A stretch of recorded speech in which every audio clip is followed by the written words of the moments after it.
എൻ്റെ ജീവിതത്തിൽ ഞാൻ ഇന്ന് ഇപ്പോൾ എൻ്റെ പ്രിയപ്പെട്ട ശാരികയുടെ മുമ്പിൽ ഇരിക്കുന്നുണ്ടെങ്കിൽ അതിനേറ്റവും പ്രധാനപ്പെട്ട കാരണക്കാർ എൻ്റെ പപ്പയും ഞാൻ.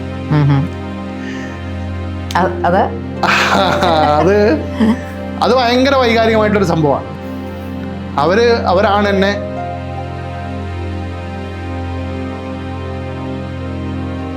എൻ്റെ അമ്മ എന്ന് പറഞ്ഞാൽ എൻ്റെ ഉയരങ്ങൾ എപ്പോഴും കാണണമെന്ന് ആഗ്രഹിക്കുന്ന, ഞാനൊരു സ്ഥലത്ത് എത്തിക്കാണണമെന്ന് ആഗ്രഹിക്കുന്ന മീഡിയ ഫീൽഡിലാണ്. ചെറുപ്പം തൊട്ട് എങ്ങനെയെങ്കിലും നീ അങ്ങെത്തണം. അപ്പൊ ഇന്ന് ഞാനിപ്പോ എത്തി നിൽക്കുന്ന ഒരു സ്റ്റേജ് ഉണ്ടല്ലോ, I M so happy and proud. ശത്രുക്കൾ ഒരുപാടുണ്ട്. ഒരുപാടെന്ന് പറഞ്ഞാൽ ഇപ്പോൾ നമ്മുടെ കൂടെ നടക്കുന്നവർ തന്നെ നമ്മൾ ഏറ്റവും വലിയ ശത്രുവായിരിക്കും. എന്തിനും ഏതിനും മുഖം നോക്കാതെ റിയാക്ട് ചെയ്യുന്ന ഒരു വ്യക്തിയാണ് ബൈചേട്ടനെന്നാണ് ഞാൻ കേട്ടിരിക്കുന്നത്, ഞാൻ കണ്ടിരിക്കുന്നത് അങ്ങനെ തന്നെയാണ്. പക്ഷേ ഷിയാസ് കരീമിന്റെ വിഷയം വന്നപ്പോൾ മാത്രം എന്തുകൊണ്ടാണ് കുറച്ച് മിതത്വം പാലിച്ചത്? എൻ്റെ കൂടെ ഉണ്ടാവണമെന്ന് ആഗ്രഹിക്കുന്ന ചുരുക്കം ചില സുഹൃത്തുക്കൾ, അതിലേറ്റവും പ്രധാനികളായ സുഹൃത്തുക്കൾക്കാണ് ഞാൻ അയക്കുന്നത്. എന്തായാലും ആ മുൾക്കിരീടം എനിക്ക് തന്നതിൽ വളരെ സന്തോഷം. അത് പേറിക്കൊണ്ടിരുന്നോ? ചവന്നവരെ ഞാൻ കൂടെ ഉണ്ടാവും. ചത്ത് കഴിഞ്ഞാലും ഞാൻ വരും. ജനങ്ങളെ ഇത് കഴിഞ്ഞാലും വിടാൻ ഉദ്ദേശിക്കുന്നില്ല.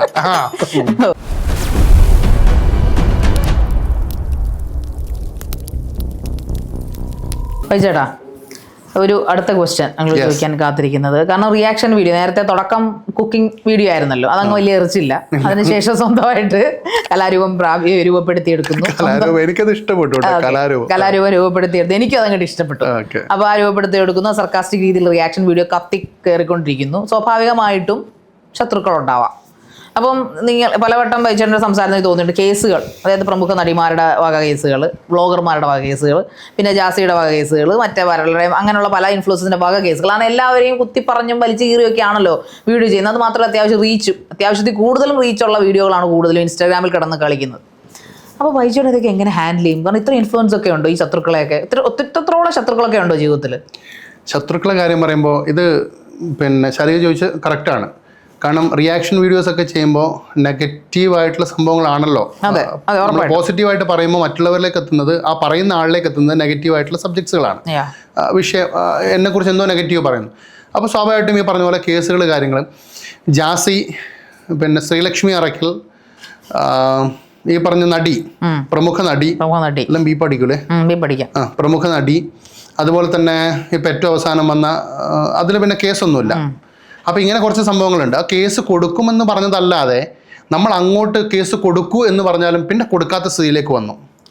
അപ്പോൾ ഇതിനെ പേടിപ്പിക്കുക, അല്ലെങ്കിൽ നമ്മൾ പേടിപ്പിച്ച ഒരാൾ ഇല്ലാതാക്കുക എന്ന് പറയുന്ന രീതിയിലേക്ക് ഈ സംഭവം വന്നു. അതിനകത്ത് എന്തെങ്കിലും കൃത്യമായ റീസൺ ഉണ്ടെങ്കിൽ, സാറ്റിസ്ഫാക്ടറി ആയിട്ടുള്ള റീസൺ ഉണ്ടെങ്കിൽ അത് എന്തായാലും ഒരു കേസ് കൊടുത്തിരിക്കണം. അങ്ങനെ ഒരു സംഭവം ഉണ്ടായിട്ടില്ല. പറഞ്ഞ് പേടിപ്പിക്കുന്നതിനപ്പുറത്തേക്ക് ഞാനും അത് ധൈര്യത്തിൽ പോയൊരു കാര്യമാണ്. പിന്നെ ശത്രുക്കളുടെ കാര്യം, ശത്രുക്കൾ ഒരുപാടുണ്ട്. ഒരുപാടെന്ന് പറഞ്ഞാൽ ഇപ്പോൾ നമ്മുടെ കൂടെ നടക്കുന്നവർ തന്നെ നമ്മൾ ഏറ്റവും വലിയ ശത്രുവായിരിക്കും. അതിനപ്പുറത്തേക്ക് എനിക്ക് ഒരുപാട് സൗഹൃദ വലയമുണ്ടായിരുന്ന ഒരാളാണ് ഞാൻ. പക്ഷേ ആ സൗഹൃദ വലയത്തിൽ നിന്നൊക്കെ ചുരുങ്ങി എൻ്റെ ഉയർച്ച ആഗ്രഹിക്കുന്ന, എൻ്റെ ഇഷ്ടങ്ങളിൽ കൂടെ നിൽക്കുന്ന, എൻ്റെ ദുഃഖങ്ങളിലൊപ്പം നിൽക്കുന്ന ഒരുപാടെന്ന് പറഞ്ഞാൽ കുറച്ച് ഒരു ബഞ്ച് ഓഫ് എന്ന് പറയാം, കുറച്ച് സുഹൃത്തുക്കൾ എനിക്കുണ്ട്. അതിലേറ്റവും പ്രധാനപ്പെട്ടത് എൻ്റെ പ്രിയപ്പെട്ട അനിയനായിട്ടുള്ള ഷിയാസ് തന്നെയാണ്, ഷിയാസ് കരീം. അതേപോലെ തന്നെ മേട്ടു, ഷാരിക, സിജോ, ഇങ്ങനെ ബിഗ് ബോസിലുള്ള അനുമോള്, ഇങ്ങനെയുള്ളവരൊക്കെ എൻ്റെ ഒരുപാട് എൻ്റെ കാര്യങ്ങൾ കേൾക്കുന്നവരും ഞാൻ അവരോട് സംസാരിക്കുന്നവരും, വിട്ടുപോയിട്ടുണ്ടാകും പേരുകൾ. എന്നിരുന്നാലും ഇൻഫ്ലുവൻസ് കുട്ടിയുണ്ടല്ലോ ഞാനുമായിട്ട് ധന്യ എൻ്റെ ഹെൽനോസ് പാട്ട എൻ്റെ അനിയത്തി കുട്ടിയാണ്. അതുപോലെ തന്നെ ഷാലു കാസർഗോഡ്, ആംഷു, അനസ്, ഇങ്ങനെ കുറേ പേരുണ്ട്. ആ ഭാഗത്തുള്ള ഇൻഫ്ലുവൻസേഴ്സ് ഒരുപാട് പേരുണ്ട്. അങ്ങനെ ഇവരൊക്കെ എൻ്റെ സൗഹൃദ വലയത്തിൽ വന്നത് എൻ്റെ ജീവിതത്തിൽ ഒരിക്കലും മറക്കാനാവാത്ത ഓർമ്മകൾ തന്ന, എൻ്റെ ജീവിതത്തിൻ്റെ ചവിട്ടുപടിയിൽ ഒപ്പം നിന്ന ഒരുപാട് നല്ല വ്യക്തിത്വങ്ങളാണ്. ഒരിക്കലും മറക്കാനാവില്ല എനിക്കൊരിക്കലും അവരൊന്നും. അതുപോലെ മൻസൂറാണ് ശരിക്കും പറഞ്ഞാൽ ഷിയാസിലേക്കുള്ള ഒരു ലീഡ് തരുന്നത്. ഒരു ദിവസം എന്നെ വിളിക്കുകയാണ്. അങ്ങനെ ഷിയാസ് എൻ്റെ വീഡിയോസ് കണ്ടിട്ടാണ് എന്നെ ഫോളോ ചെയ്യുന്നത്. അതേപോലെ അങ്ങനെ പലരും എൻ്റെ വീഡിയോസ് കണ്ടിട്ട് ഫോളോ ചെയ്ത് ഒരുപാട്. അതുപോലെ തന്നെ നമ്മുടെ രഞ്ജുമ ഒക്കെ എന്നെ ഭയങ്കര ഇഷ്ടമാണ്. രഞ്ജുമ ഒക്കെ എൻ്റെ വീഡിയോസ് കാണാറുണ്ട്. അങ്ങനെ ഒരുപാട് സെലിബ്രിറ്റീസ് കാണുന്നവരുണ്ട്. അപ്പോൾ അതൊക്കെ എൻ്റെ ജീവിതത്തിൽ ഒരുപാട് പോസിറ്റീവായിട്ടാണ് ഞാൻ കാണുന്നത്. അതിനിടയിൽ ഞാൻ ശത്രുക്കളുടെ എണ്ണം എടുക്കാൻ ഇപ്പോൾ പോവാറില്ല. ശത്രുക്കളുണ്ട്, കാരണം എൻ്റെ എന്തെങ്കിലും ഒരു കാര്യത്തിന് വേണ്ടി കാത്തിരിക്കുന്ന ഒരുപാട് പേരുണ്ടാവും. അതെ. അപ്പോൾ ആ കൂട്ടത്തിൽ ഞാനിപ്പോൾ കുറച്ച് സുഹൃത്തുക്കളുടെ പേരുകൾ പറഞ്ഞല്ലോ. ആ കൂട്ടത്തിൽ എടുത്തു പറഞ്ഞൊരു പേരുണ്ട്, അതായത് ഒരു ബ്രദറിനെ പോലെ കണ്ടിരിക്കുന്ന ഷിയാസ്. അപ്പോൾ ഷിയാസ് ഇപ്പോൾ ഒരു എന്താ പറയുക, ഒരു വിവാദത്തിലൊക്കെ പെട്ടുകൊണ്ട് കുറച്ച് കേസിലൊക്കെ പെട്ട് പുള്ളി ആകെ ഒരു അവസ്ഥയിലൂടെ പോയിക്കൊണ്ടിരിക്കുന്ന സമയമാണ് കൂടുന്നാണ് ഞാൻ തോന്നുന്നത്. അപ്പോൾ ഒരുപാട് ആൾക്കാർ അതിനെ എടുത്ത് റിയാക്ട് ചെയ്യും. കാരണം എന്തിനും ഏതിനും മുഖം നോക്കാതെ റിയാക്ട് ചെയ്യുന്ന ഒരു വ്യക്തിയാണ് ബൈചേട്ടൻ എന്നാണ് ഞാൻ കേട്ടിരിക്കുന്നത്, ഞാൻ കണ്ടിരിക്കുന്നത് അങ്ങനെ തന്നെയാണ്. പക്ഷേ ഷിയാസ് കരീമിന്റെ വിഷയം വന്നപ്പോൾ മാത്രം എന്തുകൊണ്ടാണ് കുറച്ച് മിതത്വം പാലിച്ചത്? സത്യം നല്ലൊരു ചോദ്യമാണ്. കാരണം ഷാരിയെ പോലെ ഒരുപാട് കേൾക്കാൻ ആഗ്രഹിക്കുന്നവർ ഇപ്പോൾ പുറത്തുണ്ടാവും. അതെ, സിമ്പിളാണ്. ഇപ്പോൾ ഷാരി എന്ന് പറയുന്നത് എൻ്റെ പ്രിയപ്പെട്ട ഒരാളാണ്, ഷിയാസ് എന്ന് പറയുന്നത് എൻ്റെ പ്രിയപ്പെട്ട ഒരാളാണ്, മേട്ടു അതെ, ഇതുപോലെ സിജോ അതെ. ഇവരെക്കുറിച്ച് ആരെങ്കിലും നെഗറ്റീവ് പറഞ്ഞാൽ ഞാൻ വീണ്ടും അവരുടെ തലയിൽ കയറി ചവിട്ടാൻ നിൽക്കില്ല.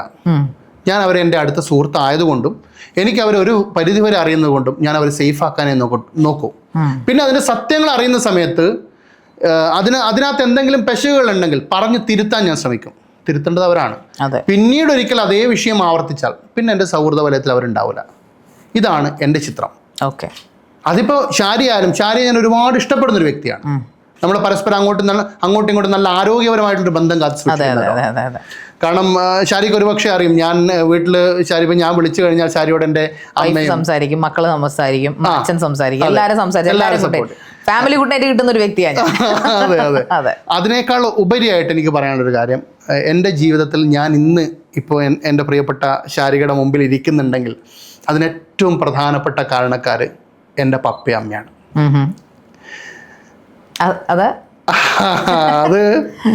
അത് ഭയങ്കര വൈകാരികമായിട്ടൊരു സംഭവമാണ്. അവരാണ് എന്നെ, പിന്നെ എൻ്റെ ഭാര്യ, എൻ്റെ കുട്ടികൾ.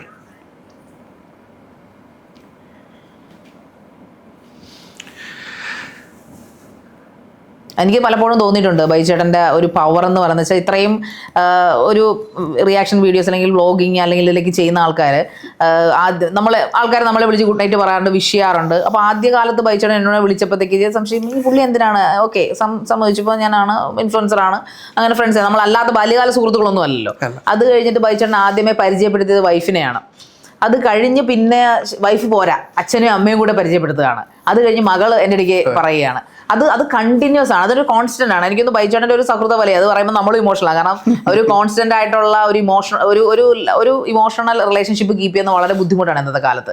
ഞാൻ മിക്കപ്പോഴും ഗുഡ് നൈറ്റ് തിരിച്ച് പറയാറില്ല, വളരെ മിക്കപ്പോഴും. പക്ഷെ എന്നാലും കൃത്യമായിട്ട് എന്നിട്ട് തുടക്കം തന്നെ ബൈചേട്ടനെ പറഞ്ഞ് കളിയാക്കുകയും ചെയ്തു, ശാരീരിക ഇതൊരു ബേർഡനായി മാറരുത്. കാരണം ഞാൻ പറഞ്ഞില്ല ബൈചേട്ടൻ, കാരണം സാധാരണ ഞാൻ ചാറ്റ് ചെയ്യുന്ന ആൾക്കാർ വളരെ കുറവാണ്. പക്ഷേ ഞാനന്നിട്ട് എൻ്റെ റിലേറ്റീവ്സിനോട്, എൻ്റെ പ്രിയപ്പെട്ട കുഞ്ഞമ്മയോടും അമ്മയോടൊക്കെ പറയണേ, അമ്മ അതെ എനിക്കൊരു സുഹൃത്തുണ്ട്, പറയുമ്പം ഫിസിക്കൽ അല്ലെങ്കിൽ ഈ പറയുന്ന പോലെ ക്ലാസ്സിൽ പഠിച്ചതൊന്നും അല്ല, സോഷ്യൽ മീഡിയയിൽ നിന്ന് തന്നെ കിട്ടിയതാണ്. പക്ഷേ എനിക്കൊരു ഫാമിലി ഗുഡ് ആദ്യമായിട്ടാണ് ഞാൻ സീരിയസ്ലി ഞാൻ ഇരുത്തിക്കൊണ്ട് പറയുമല്ലോ, ഒരു ആദ്യമായിട്ടാണ്. ഈവൻ സിജോ എൻ്റെ അടുത്ത സുഹൃത്താണ്, എങ്കിൽ പോലും സിജോയുടെ വൈഫായിട്ട് ഞാൻ അങ്ങനെ കോൺടാക്ട് ഇല്ല, സിജോയുടെ വീട്ടിലുള്ളവരായിട്ട് കോൺടാക്ട് ഇല്ല. പക്ഷേ ഒരു സോഷ്യൽ മീഡിയയിൽ നിന്ന് വന്നിട്ട് ആദ്യമായിട്ടാണ് ഒരാൾ, അച്ഛൻ, അമ്മ, വൈഫ് കോണ്ടാക്ട് ചെയ്യുന്ന. എനിക്കൊന്ന് വൈഫിന്റെ അച്ഛനോ ആരോ മരിച്ചപ്പോഴത്തേക്കും എന്നെ വീഡിയോ കോൾ ചെയ്തിട്ട് കാണിക്കുകയും സംസാരിക്കുകയൊക്കെ ചെയ്തപ്പോൾ ഞാനോർത്തോ എന്തൊരു അപാരമായ ഒരു മനുഷ്യനാണ് ഇദ്ദേഹം എന്ന് ഞാൻ ചിന്തിക്കുകയും ചെയ്തു. തീർച്ചയായിട്ടും അത് വലിയൊരു ബ്ലെസ്സിങ് ആണ്. എന്തായാലും വന്ന ആനന്ദാശ്രമാണെന്ന് നമ്മൾ വിചാരിക്കുന്നത്. കാരണം അതൊരു ബ്ലെസ്സിങ് ആയതുകൊണ്ടാണ് ബൈചേട്ടൻ അത്ര ഇമോഷണൽ ആയത്. കാലം ഉണ്ടാവട്ടെ ആ അനുഗ്രഹം. തീർച്ചയായിട്ടും. കാരണം എൻ്റെ അമ്മ എന്ന് പറഞ്ഞാൽ എൻ്റെ ഉയരങ്ങൾ എപ്പോഴും കാണണമെന്ന് ആഗ്രഹിക്കുന്ന, ഞാനൊരു സ്ഥലത്ത് എത്തിക്കാണണമെന്ന് ആഗ്രഹിക്കുന്ന മീഡിയ ഫീൽഡിലാണ്. ചെറുപ്പം തൊട്ടേ എങ്ങനെയെങ്കിലും നീ അങ്ങെത്തണം. അപ്പൊ ഇന്ന് ഞാനിപ്പോ എത്തി നിൽക്കുന്ന ഒരു സ്റ്റേജ് ഉണ്ടല്ലോ, I M so happy and proud. Yes, തീർച്ചയായിട്ടും. ബൈചേട്ടൻ അറിയുന്ന എല്ലാവർക്കും അതൊരു പ്രൈഡ് മൊമെന്റ് ആണ്. കാരണം ഇത്രയും സ്ട്രഗിളിങ്ങിൽ നിന്ന്, അതായത് ബൈചേട്ടൻ വേണമെങ്കിൽ മാറിയിരിക്കാം, നല്ല വീട്ടിൽ നോക്കിക്കൊണ്ട് പോകാനുള്ള പ്രൊഫഷൻ താങ്കൾക്കുണ്ട്, 9 to 5 ജോബ് ചെയ്യാം, നല്ലൊരു വീട്ടച്ഛനായിട്ട് കയറി മാറിയിരിക്കാം. പക്ഷെ അതല്ല താങ്കൾ ചെയ്തത്. ഈസ പറഞ്ഞല്ലോ ബഹുമുഖ പ്രതിഭയ്ക്കുള്ള അവാർഡ്. തീർച്ചയായിട്ടും അത് കിട്ടാൻ അർഹതയുള്ള ആൾ തന്നെയാണ്. താങ്കളെ പോലുള്ള ആൾക്കാരെ ഞാൻ ഇപ്പോൾ ഇന്റർവ്യൂവിന്റെ കാര്യം പറഞ്ഞപ്പോഴും എനിക്ക് പ്രതീക്ഷ ഉണ്ടായിരുന്നില്ല ബൈചേട്ടന് കിട്ടുമെന്ന്. ഞാൻ എൻ്റെ എഡിറ്ററോട് പറയണം, നമുക്ക് ബൈചേട്ടനെ കിട്ടിയാൽ കൊള്ളാം, പുള്ളി കൊള്ളാം. അത് പറഞ്ഞപ്പോഴാണ് ഇമോഷനൊക്കെ അവിടെ നിൽക്കട്ടെ, മതി, എല്ലാം നിർത്തും, ഇത് എനിക്ക് ചേരില്ല കേട്ടോ. അപ്പൊ നമ്മള് ചോദിച്ചു വന്നപ്പോ, അല്ല നിങ്ങൾ പോകേണ്ട ഒരു സ്ഥലത്ത് ഇതുവരെ നിങ്ങൾ പോയില്ലല്ലോ, ഞങ്ങളുടെ കൂടെ കയറേണ്ടതായിരുന്നു ആക്ച്വലി. അതാണ് ബിഗ് ബോസ്. എന്താ പറയുമ്പോ ഒരു പുച്ഛം. താല്പര്യമില്ലേ?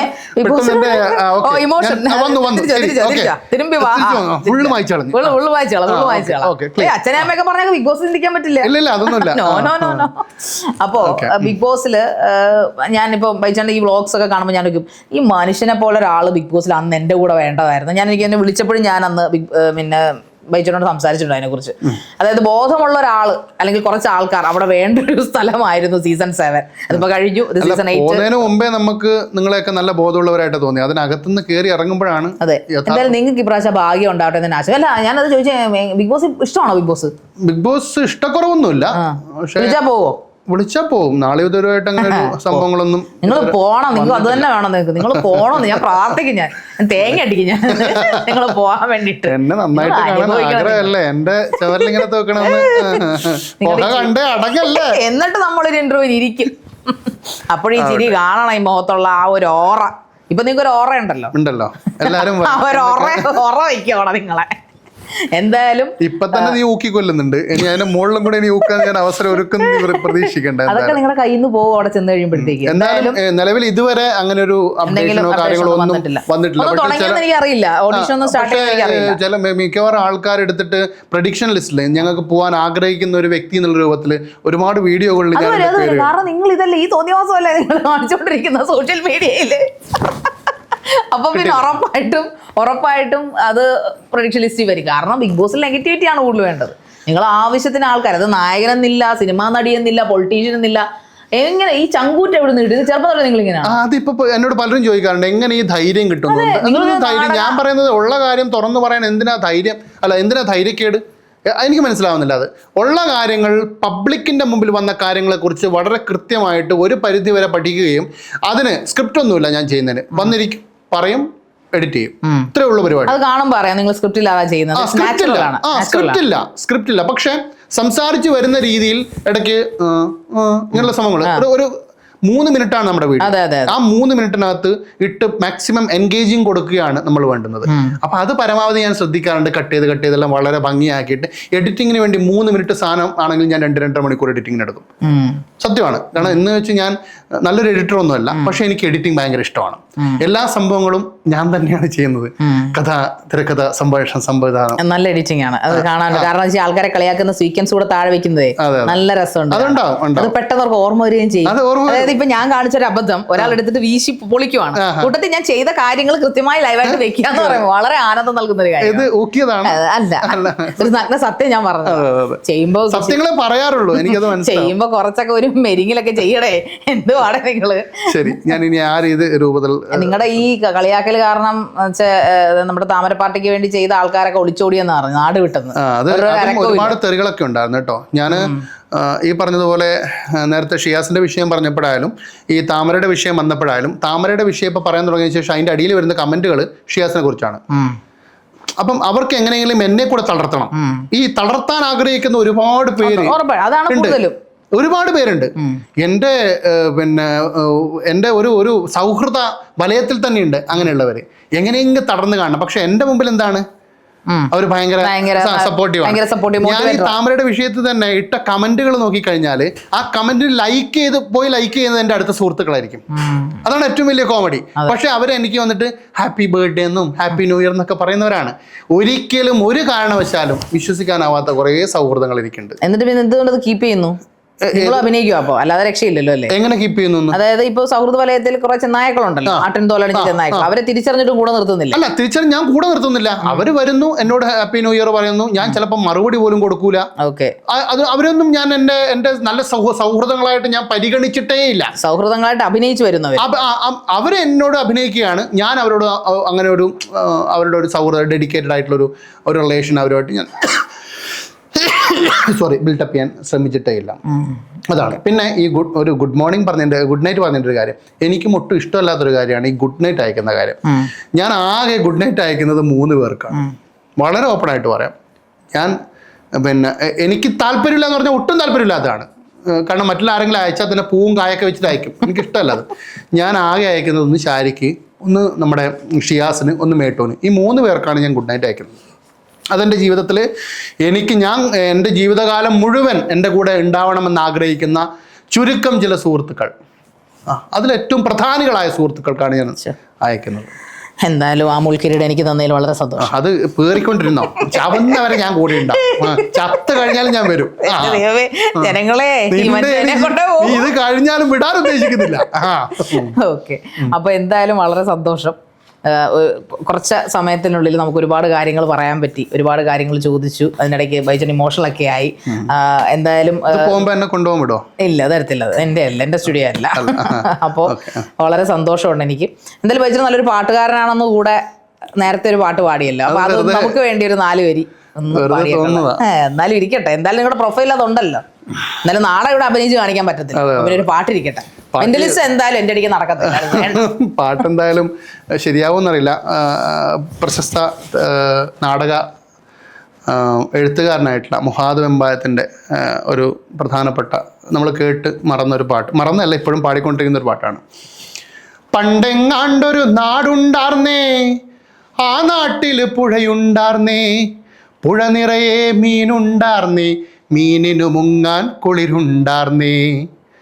അന്നവിടൊരു വയലുണ്ടാർന്നേ, വയൽ നിറയെ കതിരുണ്ടാർന്നേ, കതിർ കൊത്താൻ കിളി വരുമാർന്നേ, കിളികൾ പാടണ പാട്ടുണ്ടാർന്നേ. അന്നും പല മതമുണ്ടാർന്നേ, അതിനപ്പുറം അൻപുണ്ടാർന്നേ, എൻ്റെ പടച്ചോൻ നിന്റെ പടച്ചോൻ എന്നുള്ളൊരു തല്ലില്ലാർന്നേ. ആ നാടിനെ കണ്ടവരുണ്ടോ, എങ്ങോട്ടത് പോയി അറിവുണ്ടോ? ആ നാടു മരിച്ചേ പോയോ, അത് വെറും ഒരു കനവായിരുന്നു, അത് വെറും ഒരു കനവായിരുന്നു. അടിപൊളി, സൂപ്പർ സൂപ്പർ, നല്ല പവർഫുൾ വോയിസ് ആണ്. ഇന്നിന്റെ നാടിനെ പറ്റി പറയുന്നത് നമുക്കതൊരു ഉള്ളിൽ എവിടെയോ വിങ്ങലാണ്. അതെ, അത് ഇതല്ല, പാട്ട് ഒരുപാടുണ്ട്. ഞാൻ അതിന്റെ കുറച്ച് കഷ്ണങ്ങൾ എടുത്തു വെച്ച് പാടിയുള്ളൂ. ഒരുപാട് ക്ലാസ്സുകളൊക്കെ എടുത്തു. നമ്മുടെ ആ ഒരു ഇടവേളയിൽ ഒന്ന് മൂളിയത് കേട്ടു. അപ്പൊ എനിക്ക് തോന്നി ഒരു പാട്ട് പാടിച്ചാൽ കൊള്ളാം. ഞാൻ എന്റെ ഇന്റർവ്യൂവിൽ ആദ്യമായിട്ടാണ് പാട്ട് പാടുന്നത്. പ്രത്യേകിച്ചും hot seat plus reality mix ചെയ്തൊരു വീഡിയോ ആയിരുന്നു നമ്മുടേത്, ഒരു ഇന്റർവ്യൂ ആയിരുന്നു. എന്തായാലും ബൈജൻ ഇത്രയും ദൂരത്തുനിന്ന് നമുക്കായിട്ട് ഒരു ഇന്റർവ്യൂ തരാൻ വന്നതിൽ വളരെ സന്തോഷം. ഒരുപാട് സന്തോഷം എനിക്കും. കാരണം ശാരികയുടെ കൂടെ, ശാരികയെ ഞാൻ ആദ്യമായിട്ടാണ് നേരിട്ട് കാണുന്നത്. ആദ്യം കണ്ടപ്പോൾ തന്നെ സോ ഹാപ്പി. കാരണം എനിക്ക് എന്തോ ഒരു ഉള്ളിൽ നമ്മളുടെ ഒരു ബന്ധം, ഒരു വൈബുണ്ട്, അത് തീർച്ചയായിട്ടും ഉണ്ട്. ഞാൻ അറിഞ്ഞൊരു ശാരികയേ അല്ല. സംസാരിച്ചു കഴിഞ്ഞപ്പോൾ എനിക്കുണ്ടായിരുന്നൊരു ബന്ധം എന്ന് പറയുന്നത് എൻ്റെ ഒരു സുഹൃത്ത്. ഇതുപോലെ പിന്നെ നമ്മുടെ അംബിക ചേച്ചി എൻ്റെ ഒരു പോസ്റ്റ് ഇട്ടിട്ടുണ്ടായിരുന്നു. എൻ്റെ ഫ്രണ്ട്, എൻ്റെ അനിയൻ എന്ന് പറഞ്ഞിട്ട് അംബിക ചേച്ചി ഇട്ടൊരു പോസ്റ്റ്. സത്യം പറഞ്ഞാൽ ആ ഒരു പ്രൗഡ് മൊമെന്റ് പോലെ എനിക്ക് ശാരികയെ കിട്ടിയതിൽ ഐ എം സോ ഹാപ്പി. ഒപ്പം ഇത്രയും സമയം എനിക്ക് വേണ്ടി ചെലവഴിച്ചതിനും, എന്നെ ഇവിടെ വിളിച്ചതിനും, നിങ്ങളോട് ഇത്രയും നേരം സംസാരിക്കാൻ പറ്റിയതിനും ഒരുപാട് സന്തോഷം. ഇനിയും ഒരുപാട് ഉയരങ്ങൾ താണ്ടട്ടെ നമ്മുടെ റിയാലിറ്റി ബൈ ശാരിക. ഇനി അടുത്തൊരു ഹോട്ട് സീറ്റിലേക്ക് ഞാൻ വരും. തീർച്ചയായും അന്ന് നമുക്ക് നേരിട്ട് കാണാം. ഒരിക്കൽ കൂടി ഐ എം സോ ഹാപ്പി. എന്തായാലും all the very best. Thank you, bhai cheta. Thank you so much. Yes, yeah.